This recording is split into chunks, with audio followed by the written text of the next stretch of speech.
दर्शक नमस्कार। तिब्बत टिभीको नेपाली समाचारमा स्वागत छ। यस हप्ताको तिब्बत परम्परा दलाईलामा ज्यू र केन्द्रीय तिब्बती प्रशासनको साप्ताहिक समाचारहरूका साथ म लुडोसँगको उपस्थित भएको छु। सुरु गरौँ यस हप्ताका प्रमुख समाचारहरू संक्षेपमा। परम्परा दलाईलामा ज्यूद्वारा लद्दाखको भ्रमण समाप्त। परम्परा दलाईलामा ज्यूद्वारा हिमाचल प्रदेशमा भारी वर्षाको बारेमा चिन्ता व्यक्त। सिचोङद्वारा फोरम 2000ले सम्बोधन गर्न प्रागको लागि प्रस्थान।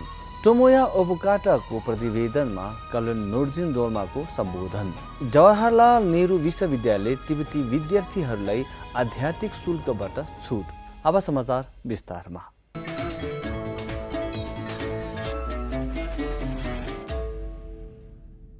परम्परा ज्यूले 1.5 महिनाको शिक्षा, सार्वजनिक भाषण, तीर्थयात्रा, उद्घाटन र यस क्षेत्रका कार्यक्रमहरू र अवसरहरूमा भाग लिएर लेह लद्दाखको आफ्नो भ्रमण समाप्त गर्नुभयो।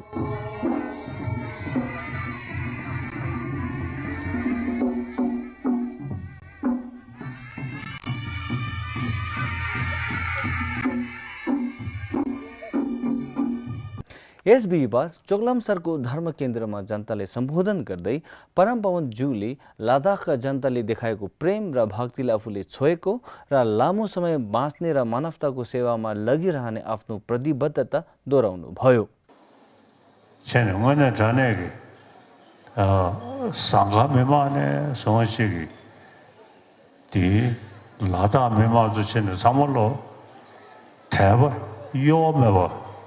시지시지 샤디리 이두산에 제 고땡슈 소르지 연구도가 메모한테 제 지도 가보체 대화체 시두산에 어제다가 미치르고 대고도 사버지 자연구도가 यस हप्ता मंगलबार थुस्तानलिङ गोम्बाको नयाँ शिक्षा केन्द्र उद्घाटन गर्नुका साथै लद्दाख स्वायत्त पहाडी विकास परिषदद्वारा निमन्त्रण गरिएको शे नजिकैको सिन्धु घाटमा विदाई दिवाभोजमा भाग लिनुभएको थियो। परमपवन ज्यू आज बिहान भारतको राजधानी दिल्लीको लागि प्रस्थान हुनका अघि हिजो लद्दाख बौद्ध सङ्घ र लद्दाख गोम्बा एसोसिएसनले पनि संयुक्त रूपमा परमपवन ज्यूको लागि दिवाभोजको आयोजना गरेको थियो। यस हप्ता सोमबार परम्परा दलाईलामा ज्यूले आध्यात्मिक मनसुन वर्षाको कारण हिमाचल प्रदेशमा भएको मृत्यु र विनाशप्रति चिन्ता व्यक्त गर्नुभयो। परम्परा ज्यूले मुख्यमन्त्री श्री जयराम ठाकुरले लेखेको पत्रमा विनाशबाट पीडित परिवारहरूप्रति संवेदना र प्रार्थना गर्नुभएको छ र एकताको प्रतीकको रूपमा दलाईलामा ट्रस्टबाट राहत र उद्धार कार्यमा चन्दा दिनुभएको छ। केन्द्रीय तिब्बती प्रशासनका सिजोङ पेम्बा छिरिङ फोरम 2000 को 26औं संस्करणमा सहभागी हुनु बिहिबार धर्मशालाबाट प्रस्थान गरेका छन्। यस हप्ता बुधबार सिजोङले मेग्लोरगञ्जमा रहेका तिब्बती बस्ती कार्यालयको नवनिर्मित फुन्चोक खङसर भवनको उद्घाटन गर्नुभयो।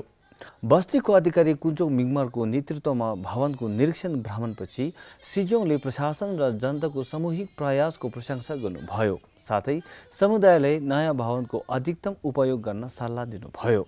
सिजोङ पेम्बा छिरिङले सोही दिन धर्मशालामा तिब्बती युवा काङ्ग्रेसले आयोजना गरेको दलाईलामा संस्थानको सान्दर्भिकता र महत्त्व विषयको 2 दिने सम्मेलन उद्घाटन समारोहमा पनि सहभागी हुनुभएको थियो। संयुक्त राष्ट्रका विशेष प्रतिवेदक टोमोया ओबुकाटाले पूर्वी तुर्किस्तान यानि सिङजाङमा पाइने जस्तै तिब्बतमा जबरजस्ती श्रमको व्यवस्था पहिचान गर्दै उल्लेख गर्नुभयो कि तिब्बतमा व्यापक श्रम हस्तान्तरण कार्यक्रमले मुख्यतया किसानहरू, गोठालाहरू र अन्यलाई कम दक्ष र कम परिश्रमिकको रोजगारीमा ग्रामीण श्रमिकहरूलाई स्थानान्तरण गरेको छ।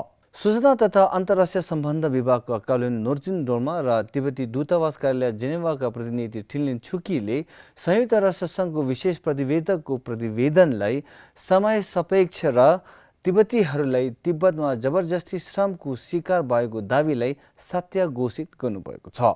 संयुक्त राष्ट्र सङ्घका विशेष प्रतिवेदक टोमोया ओबुकाटाले 12 सेप्टेम्बर 2022 देखि सुरु हुने मानव अधिकार परिषदको आगामी 51औं सत्रमा आफ्नो पछिल्लो प्रतिवेदन प्रस्तुत गर्नेछन्। शिक्षा विभागका कर्नल थल्लम डोमा च्याङ्रा र सचिव जिग्मे नामग्यालले 28 अप्रिल 2022 मा दिल्ली स्थित जवाहरलाल नेहरू विश्वविद्यालयका उपकुलपति प्रोफेसर सन्तश्री डी पण्डितसँगको भेटपछि विद्यालयले तिब्बती विद्यार्थीहरूलाई अन्तर्राष्ट्रिय तहमा लिएको आध्यात्मिक शुल्कबाट छुट दिने घोषणा गरेको थियो। जेएनयूको भर्ना खण्डले 1 जुलाई 2022मा आफ्नो वेबसाइटमा सर्कुलेट गरेको घोषणामा डेपुटी रेजिस्ट्रारले शैक्षिक सत्र 2022देखि 2023मा भर्ना भएका तिब्बती विद्यार्थीहरूको शुल्क समान रूपमा भारतीय विद्यार्थीहरूको बराबर हुनेछ भन्दै घोषणा गर्नुभएको छ। हस्त आजको लागि नेपाली साप्ताहिक समाचार यति नै। अर्को हप्ता फेरि भेटौँला। तसिदेले नमस्ते।